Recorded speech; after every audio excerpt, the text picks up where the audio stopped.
Web3 games have quickly pushed game economies to the forefront of players' minds when evaluating the latest releases. Now more than ever, the need for a well-balanced game economy is critical to any project's future. Machinations is a visual tool specifically built for creating and testing game economies. As a Turing-complete system, the 11 objects allow us to simulate any type of game logic. Let's first have a look at the challenges that Web3 game developers are facing. Here we have an abstract view of the typical core game loop. The player completes an action in the game, they are rewarded, the player then has the opportunity to reinvest these rewards in the game. This could be in the form of unlocking the next level, receiving an amazing new sword, or upgrading the character stats. In Web3 projects, we are adding a new path for players that enables them to exchange some of their in-game rewards with other players. Rather than just thinking about one player's progression, games will have lots of these individual progression systems happening at the same time. As new players join at different times, we can end up with a complex combination of different player economies at different stages all the time. These players can now interact with each other through marketplaces and token exchanges to sell their items or even cash out. Players can also buy items via these marketplaces, adding further complexity for game designers to manage. Now, one player's activity can impact every other player in the system, as well as external influences of changes in the cryptocurrency marketplaces. Machinations are now working with Web3 game developers to enable them to test their game economies before launch, and then consistently monitor their economies for signs of instability. This allows developers to make small, well-tested changes to the game economy to maintain stability well before they get caught in runaway inflation or deflation.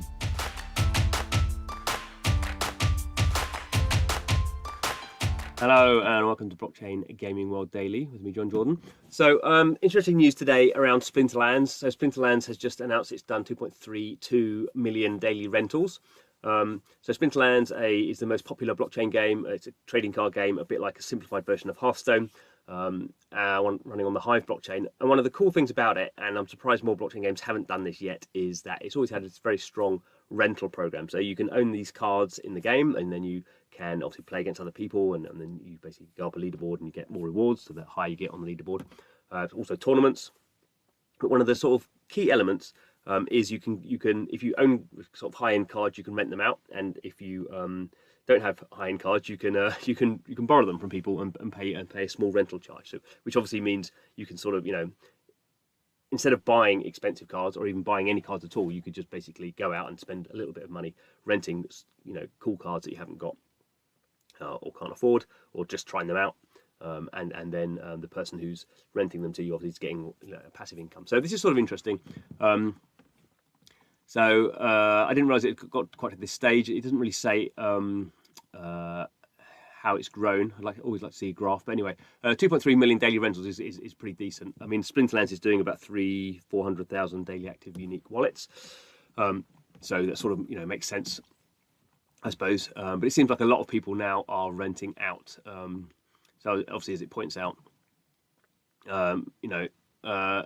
people can play and earn without buying cards. So many cards can be rented for, I guess it's supposed to be a hundredth of a cent. We're going to have a quick look about it. So this article in Motley Fool, guy who started with $10 and now has $17,000 worth from sort of building up what's going on there.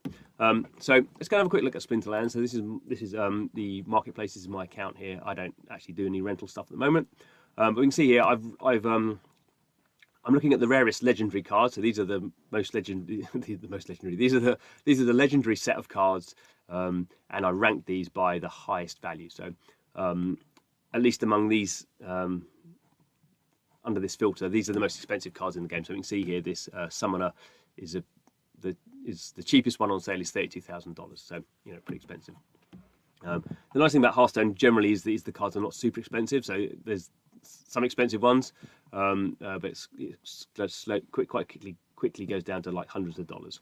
But equally that for a lot of people, you can't afford those. You can't afford $265 for the Scarred Llama Mage. So we can go in and rent it. So if we click here, we can see these are all the ones that are for sale. So there's various different prices, various different levels. Obviously, the higher the level, the higher the price.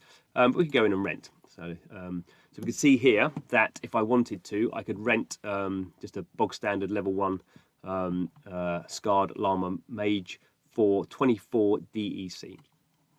So DEC is the dark energy crystal. It's basically the utility token for the game, and it is.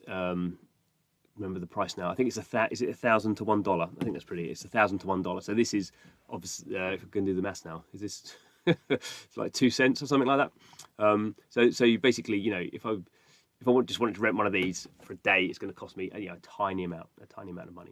You can see here I've got 780 energy crystals. I've not bought these. These are just ones I've accumulated by playing the game.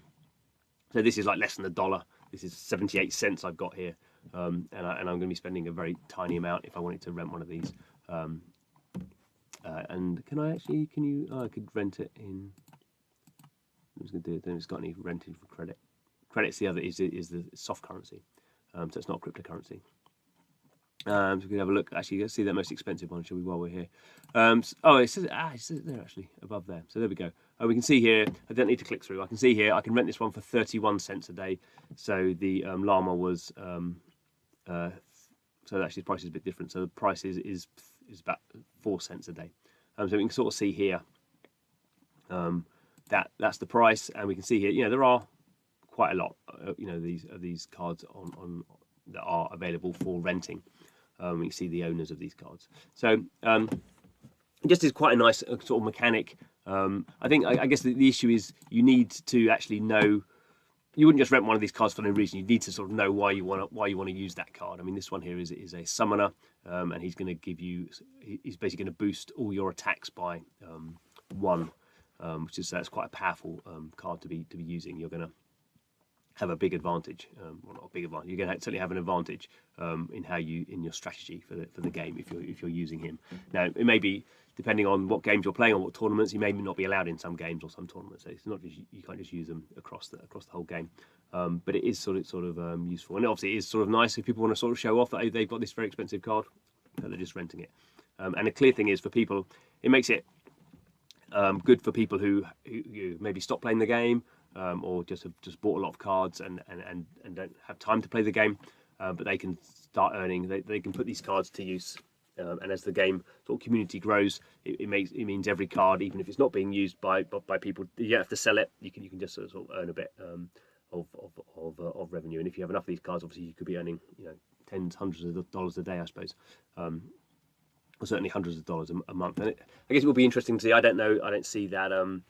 Guilds are doing this very much. I don't think Guilds playing Splinterlands very much, but I think this is obviously a big opportunity for Guilds who potentially have millions of dollars worth of investment money to put in there. They could be buying some of these cards and earning some extra revenue for themselves there. So definitely something I think will be happening in more games. As I say, I'm always surprised there isn't more rental sort of options built into blockchain games, because it's not quite free to play. But if you're coming into a game and you're spending $1 just to rent some sort of NFTs to start to see if you like the game, then that's a better way of doing it than having to obviously spend hundreds of dollars. And it also does mean that people who do own these assets are gaining passive income rather than having them sitting around in wallets not doing anything. So anyway, thanks for watching. This is Blockchain Gaming World. I would say if you haven't played Splinterlands, I definitely recommend it. You can use my referral code in the box below. But it's definitely worth checking out. It is actually free to play, so you can just sign up and play without using NFTs. You can basically play a non-blockchain version of the game to see if you like it or not. So anyway, thanks for watching. Please subscribe to the channel. See you again soon.